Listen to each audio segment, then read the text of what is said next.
Jonny, congratulations. The no recession island you were on is becoming more populated. You must have had a great week last week. Yes, I did.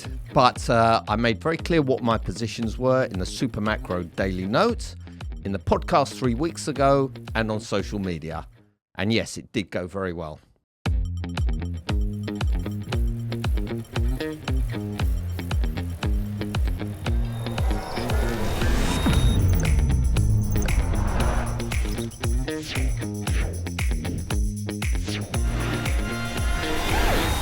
Welcome everybody to another Super Macro podcast. My name is Elvis. As per normal, sitting opposite me is Jonny Matthews. Jonny, hi. Hi, Elvis. Jonny's the heart and soul of Super Macro. Jonny, take us through. What a great week last week. Yes, but I want to make it clear. I know we joke about on this show a little bit, but I do take the trading very, very seriously. Really? And yes. Look, I've been absolutely clear in my mind that third quarter growth was going to be fairly solid. We've got consumer spending on track to grow at a 3% pace. GDP growth will be around 2.5% this quarter.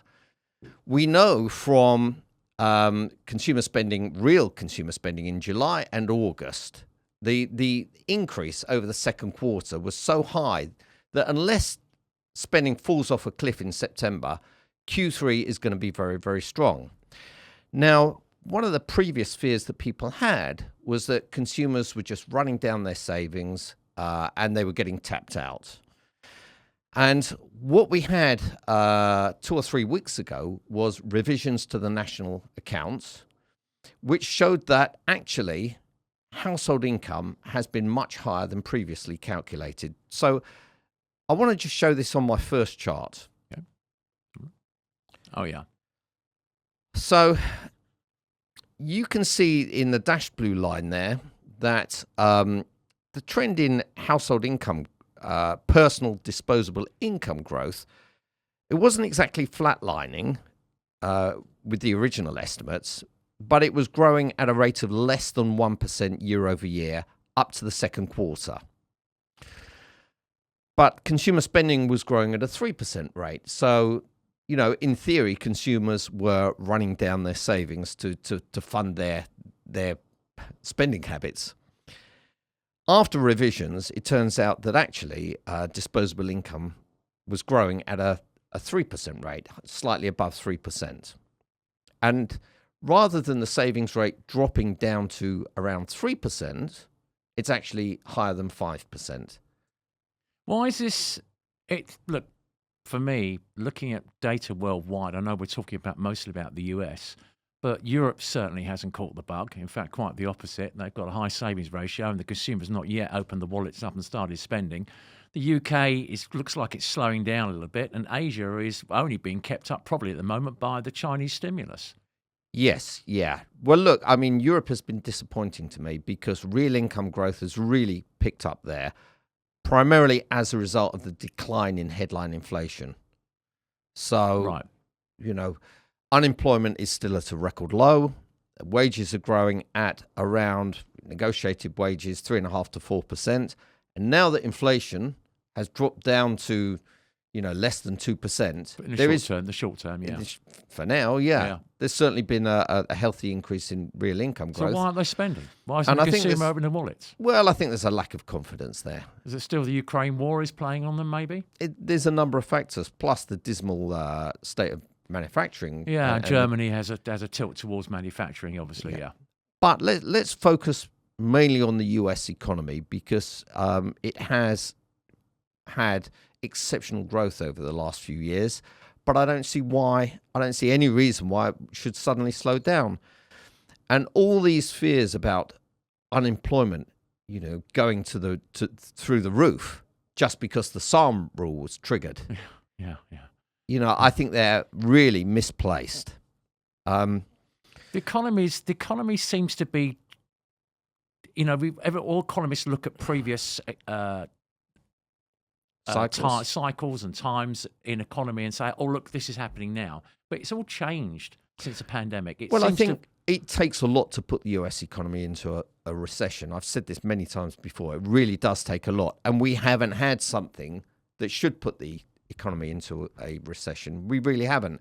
If you look at the previous recessions, I mean, the pandemic was the pandemic, of course. The global financial crisis, there was a catastrophic destruction of wealth and a meltdown in the banking sector. And with this particular cycle is income driven as opposed to debt driven.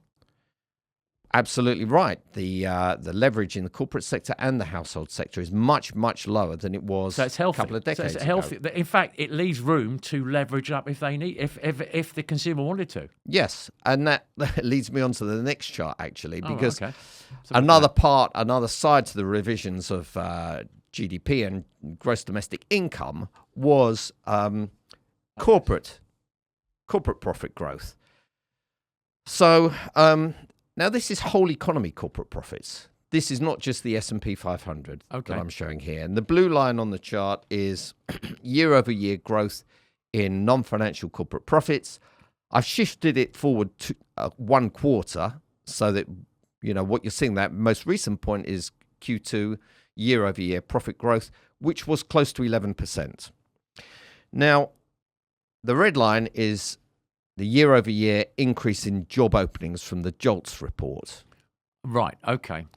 So you're trying to equate corporate profits to job openings, or to layoffs maybe as well. Well, we'll talk about layoffs in a minute. This is if you like job openings, growth in job openings. Now they're lower than what they were, but we went through a period when corporates, the hiring was just off the charts. There were twice as many job openings as unemployed people. Right. And you had a very rapid period of job growth after the pandemic. And then, of course, those positions get filled, and naturally, job openings are down on a year-over-year basis. But if you look at the trend over, 2.5 decades that we have this data for, you can see that really, if corporate profits are growing at a healthy rate, which they are, there's no reason for labour demand to fall off a cliff. You've also got unemployment at a very low level, just above 4%. It got down, was it 3.5% it got down to? It's difficult to create that many jobs when you've already got a very low unemployment. Yeah, I think, there's a number of factors there. There was a kind of surge in job demand recovering from the pandemic. Look, the US fired 20 million people in the space of a month. Yeah. And tried to hire them back as quickly as they could. And there was a lot of what analysts at the Fed called sectoral reallocation. In other words, people didn't want to go back to their old jobs. They were paid healthy stimulus, with the stimulus checks. There was government support. They could take their time finding a job that they really wanted to do. Cue the meme stocks, sitting at home punting. Nothing wrong with that, obviously. Nothing wrong with that. I think a lot of them were spending their time more constructively.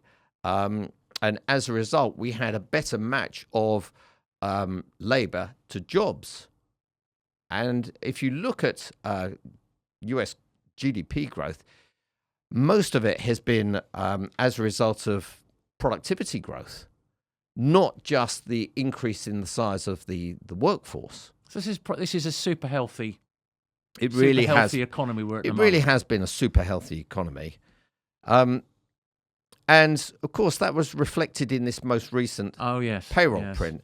And as usual, I've broken it down into cyclical and non-cyclical sectors, and you can see on the chart, that the non-cyclical sectors are government and private education and healthcare hiring, which don't really change that much from month to month. They're about 100,000 a month. Right.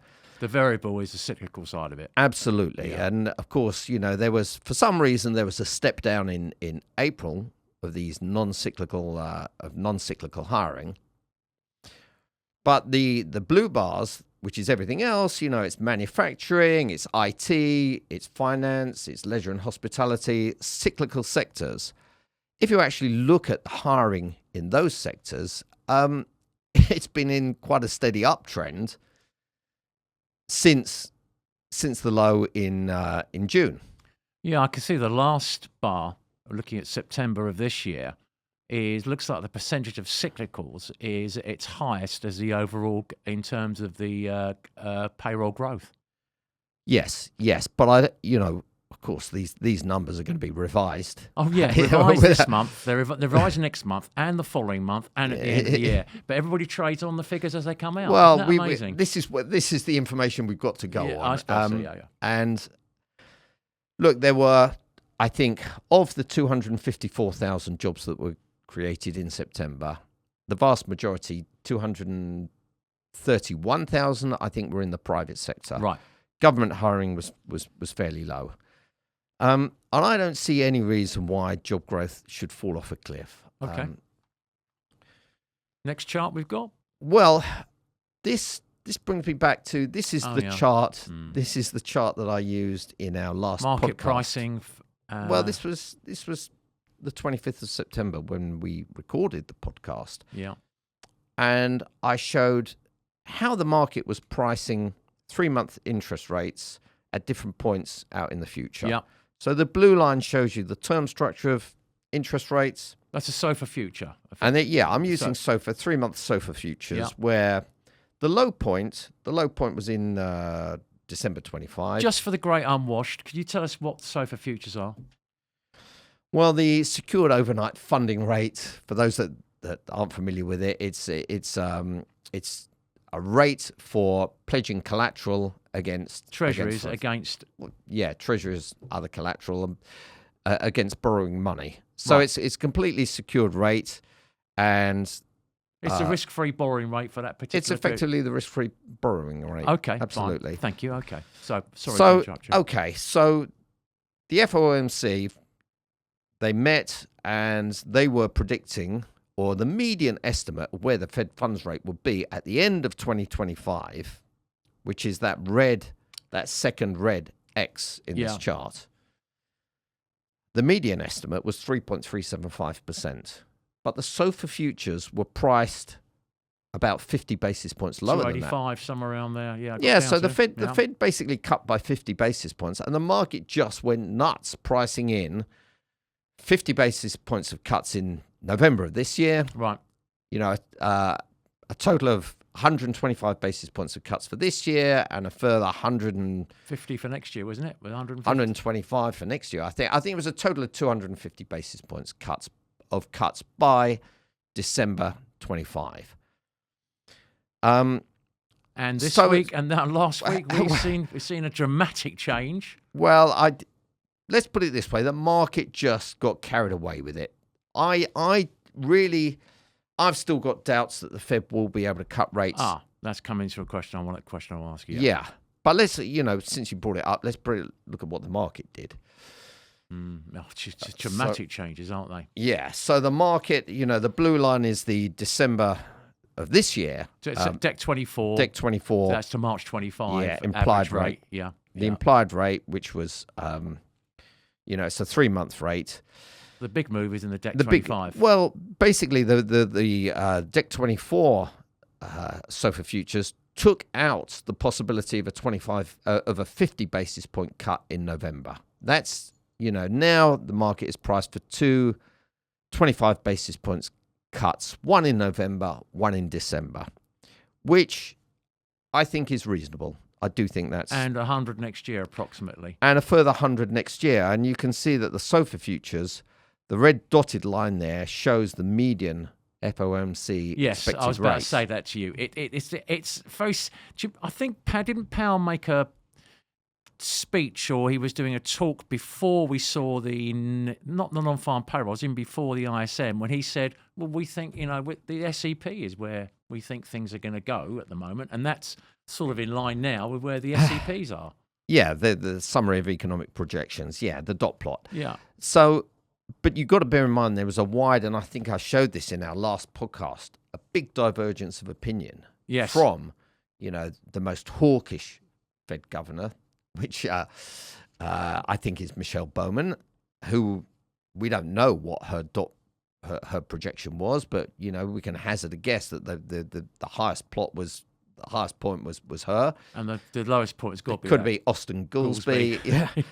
But there was a wide dispersion of estimates for where the median FOMC, the median Fed funds rate will be at the end of 2025, and although right now markets are in line with the median, the DEC 25 We're SOFR about futures. in line with what the Fed have got on What their the dots. Fed, yeah. But I don't think they will. Right. Okay. Question from you to me to you. Okay. So the markets, for me, I'd hate to say the easy part's been done, whereas the rates market's been proved wrong, and we've gone back to where the Fed thinks that rates will be at the end of 24 and the end of 25. What do you think Fed funds, the low will be? Because you clearly think it's going to be higher than what the Fed are indicating in the dots. Where do you think rates will be? And obviously, the second question will be the neutral rate's got to be revised higher by the Fed, I assume. Well, that's what it comes down to. What is the neutral rate? The neutral real rate? The Fed funds rate. 2.9, isn't it, in the last SEP? Well, if you take the Fed funds rate, take off their target inflation of 2%, and then what is the real neutral rate? So the Fed estimates it's 0.9%. Oh, I see. Yes, yeah. So you add 2% to that, and they think the long run neutral rate is 2.9%. I think if you look at what the Fed has done over the last 2 years since they began the hiking cycle, we had 425 basis points of hikes in 2022. And then the last 100 basis points of hiking was in 2023. I think the last hike was in July of 2023. And yet the economy hasn't slowed. Yeah. Here we are. We're going to print another quarter of 2.5% growth. Previous quarter was 3% growth. The quarter prior to that was something like 1.5% growth, but it was only taken lower because of we imported, or the US imported a lot of stuff, and there was a drawdown in inventories. Real domestic demand was extremely strong in the throughout this year. Has continued to be. That brings me on to another question. I think we both read the same FT article with, I think it was Williams, was giving us a set of questions. I'm not going to go through all of them because, to be honest, I can't remember all the questions and all the answers, but the couple of things that stuck in my mind. She asked him, why did you do 50 basis points to start with? And I think he came up and said, because our rates were very restrictive. Now, according to Stan Druck, we've got gold at all-time high, S&P all-time high, consumer wealth at all-time high. Things don't look very restrictive to him at all. So how come you've got two respected economists telling us, or well, I call Druck an economist trader and one an economist, telling us two different that's stories? That's the difference. One's a trader, one's an economist. I suppose, yeah. I guess that's the way they're doing it. Well, absolutely. I think it's a reflection of financial conditions being loose. In reality, financial conditions are loose. The corporate cost of capital is low because credit spreads are tight and corporates termed out their debt. But even if they have to borrow, if they have to borrow again, credit cheap. spreads it's relatively cheap. It's not expensive. That's what the Druck's talking about. Plus, with equities at such high levels, if they want to issue equity, they can get it away at a great PE ratio, or however you want to think about that cost of capital for a corporate. If they issue stock, they've got to pay a dividend on that stock, and the more richly valued the stock, the lower that cost of capital to the company. Yeah. What's Williams saying? He's looking at, as you've talked about before, I suppose real rates. I think in reality, the Fed got freaked out by some low payroll prints that we had and thought they were behind the curve, and put in place that 50 basis point cuts to kind of catch up. But I think, for me, the reason why I think that the DEC 25 median dot from the Fed may shift higher is because I don't think they've fixed inflation, and I don't think that growth, there's a reason for growth to really slow down from here. Okay. Let's come on to the next chart. Oh yeah. So here I'm showing core CPI inflation. So the black line at the top of the chart there is core CPI inflation, which dipped a little bit below 3%. The red is the contribution from core services. So that's services excluding energy services. And the green is core goods. So that's goods excluding energy, fuel and food and so on. It's really durable goods. Now, core inflation is being suppressed at the moment by year-over-year declines in core goods prices, and I don't think that's going to last. If you go back to, well, I mean, I could go back further on this chart, but typically the trend in core goods prices is fairly flat year-over-year. Yeah, and I'm fairly confident that this drag from core goods prices pulling core inflation lower is going to end pretty soon. but core inflation doesn't look that low. No, it's not. I mean, it's not that low anyway. And that's been pulled down, which you believe that's going to stop. So that's going to start to move up again. So it is sticky, which that's another thing that Williams said. He didn't think that core inflation was sticky, which surprised me as well. Well, I think the rents have been will eventually start. Rent inflation will start to come lower. Because, we can see the evidence from the Zillow, more real-time indicators of rents. So I think rental inflation will come lower. But I think that's, like I said, that drag from core goods prices is going to fade pretty soon. So we've got the CPI print tomorrow. Yeah. And it'll be interesting to see, for example, used car prices. They did a moonshot and then, went into free fall. So they're not a massive part of core inflation, but at one point they were down by something like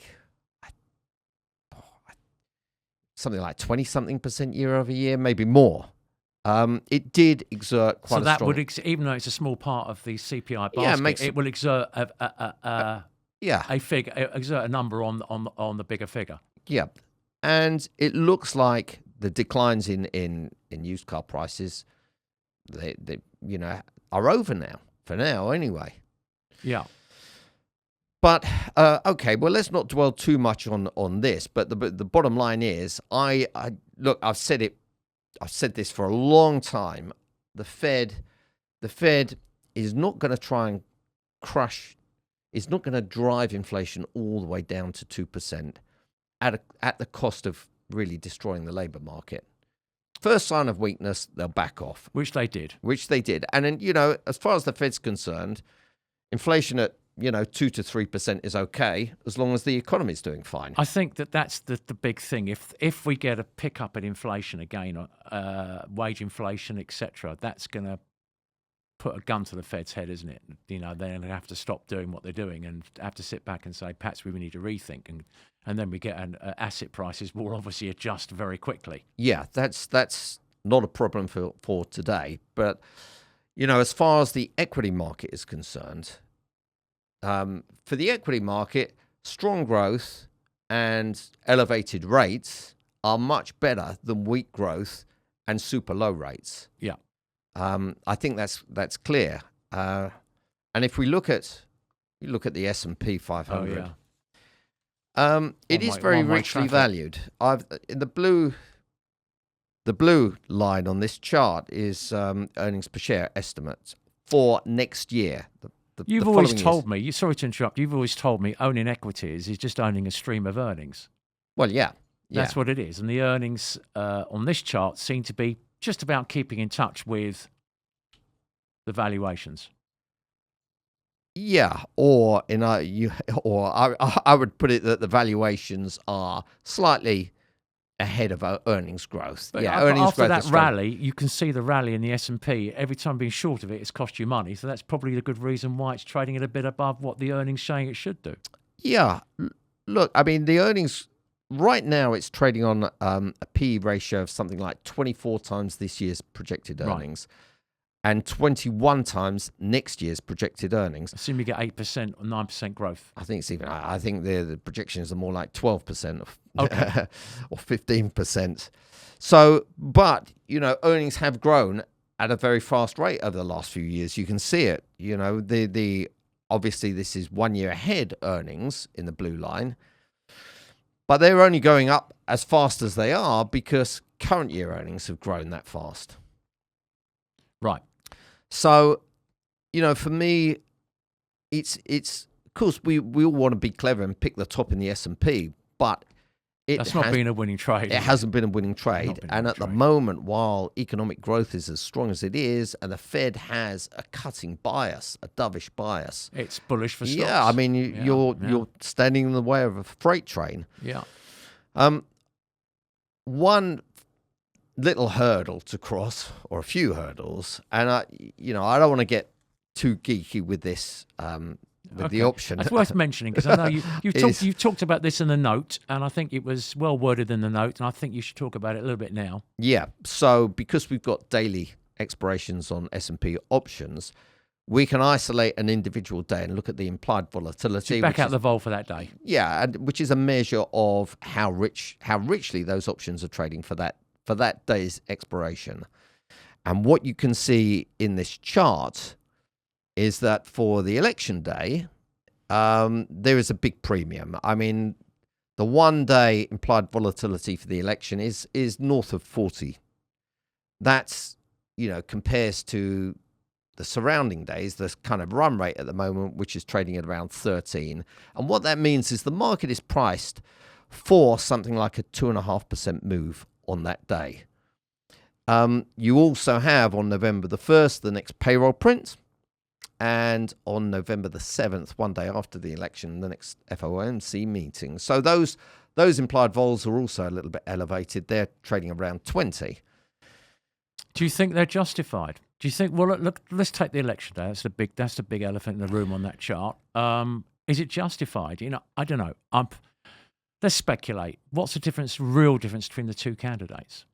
I think there is. There isn't much as long as Congress is as long as it's not a clean sweep for either candidate. I mean, if it was a clean sweep for the Dems, you'd have higher taxes and high fiscal spending. I think it would be quite bad without a doubt. Yeah, it would be bad. We're unlikely to see that, I think. We are unlikely to see that. More likely to see a clean sweep for Trump. So don't know. Just don't know. I don't think the market would mind that, to be honest. But certainly the Senate is most likely to fall to the Republicans, and we, both candidates are quite close in the polls, and we know how bad the polls. I mean, it's anyone's guess who's going to win. But assuming that Harris doesn't get a clean sweep through the presidency, the Senate, and the House, yep. Why have we got a huge elevated volatility for that day? Well, it's not that big. If you look at the last election, when Trump first won. got it. Oh, I remember that 2016. I mean, there was some crazy moves, and I think that's why it is a reflection of how much volatility you can get from a surprise election result. The other hurdle that we've got to get through is the next payroll print. Oh yes. Yeah. Look, I said before, I think it's quite reasonable for the Fed to pencil in 2 more 25 basis points hikes. But the next payroll print on November the 1st will likely be affected by the strike at Boeing, any furloughed workers from the Boeing strike. We had Hurricane Helene, which may show up in the non-farm payrolls as well. So this is something you mentioned in the note. I remember that. Exactly. Yeah. There's going to be some negative impact from those. And then, of course, the November payroll print that we see in December could be badly affected. Certainly the Florida payrolls by this latest, whatever it is. What do they call it? A tornado, hurricane, whatever it is. Something that moves at 140 miles an hour. Whichever way, you can call it whatever you want, Johnny. I don't mind. Yeah, it's going to be pretty... It's not very pleasant. It's going to be quite catastrophic there. Okay, well, I've got to ask you a question then. You've gone through all these charts. Your position hasn't really changed in your mind of what you think of the economy. Trades-wise, you're skeptical of equities, but not willing to put on a short, if that's about where you stand. I'm nervous about the equity market simply because It's you so know it's richly just gone. valued. It's richly valued. It's gone up so much, and It's priced for perfection. But then again, how many times have we said that in the past about the absolutely, S&P? Okay, absolutely. let's push the S&P to one side. Rates market.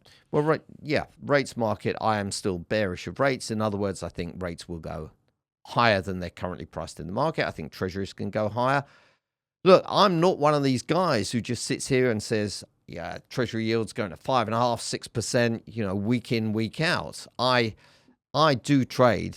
I now, as you know, manage a macro portfolio at Fortum Capital. And you can't, as a trader, you can't just sit there with one fixed position through thick and thin, even if it's going offside. You have to adjust the position accordingly.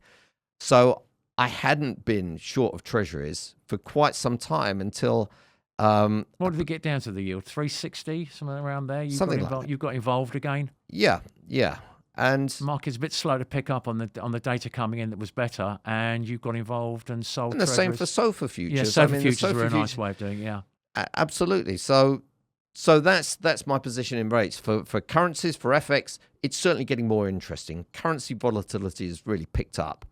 I was bullish of sterling. That didn't work out so well. Bailey put the axe on that one with his last speech. Yes, Governor Bailey, who he's always been very dovish, and quite often he's had the deciding vote and sided with the doves. Yeah. Okay. So the market is still priced for fairly aggressive pace of Bank of England rate cuts. I'm more confident that the data will hold up better. So finally, let's tell everybody where they can see what you're writing, where they can get hold of you. Where's the place they reach you, Johnny? Very simple. Super-macro.com. www.super-macro.com. It's on the screen. You get a 1 month virtually free trial, and then you can subscribe after that, or you can follow me on Twitter at @super_macro. Thank you very much, Johnny. Thank you.